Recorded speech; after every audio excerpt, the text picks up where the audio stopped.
Facebook's parent company, Meta, will label AI-generated deepfake content as altered. Now, social media conglomerate Meta will allow fact-checkers to label content generated with the help of artificial intelligence or deepfake technology as altered on its platforms, Facebook and Instagram. Now, content, video, photo or audio which is labeled as altered and is detected by Meta's algorithm as altered content will appear lower on Facebook as well as Instagram feeds. Meta will also reduce the distribution of such content across platforms on Facebook, while on Instagram such content will no longer appear in the Explore feature for users. The company is taking measures to identify and contain deepfake content ahead of elections. There is a concerted attempt that we can finally see ticking off from Meta. Joining us on the show to discuss Meta's new policies, Manish Maheshwari is the co-founder of Fanry.ai, also the former head of Twitter India. Manish, thank you for taking time out. Always good to have you on the show. What does this policy really mean right ahead of elections? Is it any helpful? We know that Meta has been pressurized by the government in India to ensure that there are clear steps in place where AI content does not really interfere with electoral process. Is this enough? Yeah, first of all, thank you for having me on the show. Always a pleasure. So what is now happening is people are waking up to the challenges and sort of the downsides of artificially generated content. And I think what is now happening is there is a public, I would say, outcry saying, okay, how do we ensure that what is artificially generated does not come in the way of what is original content or what is the real content, right? And therefore, I think people are waking up to this and also asking platforms to ensure that what they are seeing is actually genuine. So this is one of the moves where I think the company also has implemented something which, to my mind, is a step in the right direction, but it has to be technologically scalable as well, and also has to have support from those entities that generate those content. For example, there has to be some signature or some way to know what is artificially generated, because today you might have this policy, but what is there to stop anyone from putting any artificial content out there and not declaring it as artificial? Because the content is so similar to what is a real content that to a human eye or to any kind of human moderator, it is very difficult to distinguish it.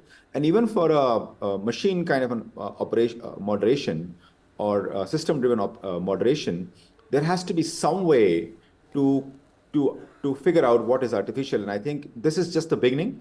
My view would be the regulations will also sort of try to impose this, and many of the content creator companies and efforts would be there to start putting a signature on what is artificially generated. All right. And, come to think of it, for the benefit of our viewers, I would like to maybe spend a minute to explain what does it really mean for elections. So let's say you have your favorite party that you often vote for, and their leader ends up saying something which they may not have actually said, but you're able to find a video on either Instagram or Facebook of them making a comment that was never made. And hence your voting patterns change drastically, your views and your political inclinations change because that particular video was in fact artificially generated and that content was altered. So we're talking about a long-term impact, not just on the election process, but also on overall democracy for that matter. Manish, you said something very interesting, that this is the first step in the right direction. Now, as per what's going to happen on the basis of these policies, that your own Meta fact checkers will be able to identify what is altered content, and then you also have Meta, which will be able to, identify through its algorithm what is altered and what is not altered. To what extent will this really help? And, going back to my question, is this enough? Because this appears like there's going to be some manual intervention as well as some machine learning intervention, but there is no policy on those who actually are generating these content. Yeah. Now, to your question, is it enough? My personal view is this is not enough, but it does mean there is intent and a move in a direction where they are now making a distinction between artificially generated content and regular content, right? So by putting this out there, I think they have acknowledged that there are two kinds of content, number one. And number two, they are also creating a precedence or a priority saying, okay, we will deprioritize artificial generated content and we will prioritize regular content in our distribution. So it signifies intent, right? That's number one. So we have to understand the intent side of it. Now the next question is implementation side of it. How do you implement it, right?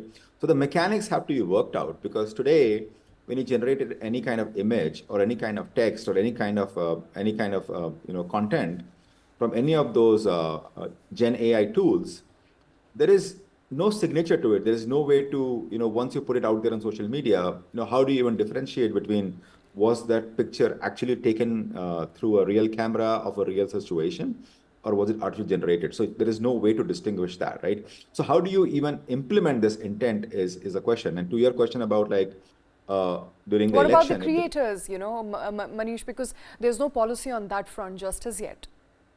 yeah, and I think it will also require enough relevant policies on the creation side of it, saying, okay, what are they supposed to do, not supposed to do? What are the penalties for sort of putting artificial content out there and faking it as a real content, things like that. Now, even to your point about like in election process, a deepfake video goes out and impacts people. Yeah, I mean, how do you stop it, and how do you stop it from distribution? What is the responsibility of the person who created deepfake, as well as the responsible person who then propagated it? And how do you even differentiate it? Because, you might say that this is a deepfake, but how do you actually know it for sure, right? Because people can claim it to be a real video. So those details have to be worked out at this point in time. This is a very rapidly evolving field. So I personally don't believe everyone has an answer, but it will require a bit of a concerted effort, because just one company or one content creator agreeing to it will not make a difference, because you have to have some kind of consortium view saying anyone who is helping generate artificial content, all of them adhere to a norm where they put a signature, plus all platforms agree that we will deprioritize artificial content, not just Meta, and sort of those things have to be worked out. My view is that lot of good discussions going on here. So you will see a lot more action, both from a self-censorship and each platform doing their own thing. Also with regulatory bodies coming in, because these are dangerous stuff, right? I mean, if you hear something which is deepfake, you don't know as a user or consumer what is right, what is wrong. So it can be used to spread misinformation, which can be very dangerous for the society and the community at large. Absolutely, extremely very dangerous. And on your point of self-regulation, before I let you go, I think it's also important to point out at this point that government, of course, is saying that we are going to come out with stringent, strict AI-related regulation. Industry is opposing it, saying, let us allow us to self-regulate. Do not, stop innovation. Do not clamp down on how fast and quickly this space is evolving, and come out with stringent regulation. Where do you actually draw that line? Because there are some people out there who are saying, we're not going to come out with deepfake AI generated content that will harm people. It may just be funny, it may be entertaining. You're going to clamp down on every kind of content. Where do you really draw the line? Yeah, it's tough to figure out what's the right place to draw the line, and I think you don't want to over-regulate either. So I think my view would be that defining broad guardrails, and also ensuring that anything that can harm people, that part has to be addressed maybe through regulation. And within the broad guardrails, I think you can leave the private enterprise to figure out what's the right way to do it, and create the right mechanism and right kind of public opinion to ensure that it shapes the conduct of individual companies. You can't regulate everything, but what you can do is that you can provide broad guidelines and manage the downside to the extent that it can impact human life or sort of harm human beings. I think so. My view would be some regulation is fine, but not over-regulate this. All right, some regulations are welcome, of course, not over-regulate. I think that's what the industry is also wanting and looking for. Manish, thank you very much. Always a pleasure speaking with you here on News 9.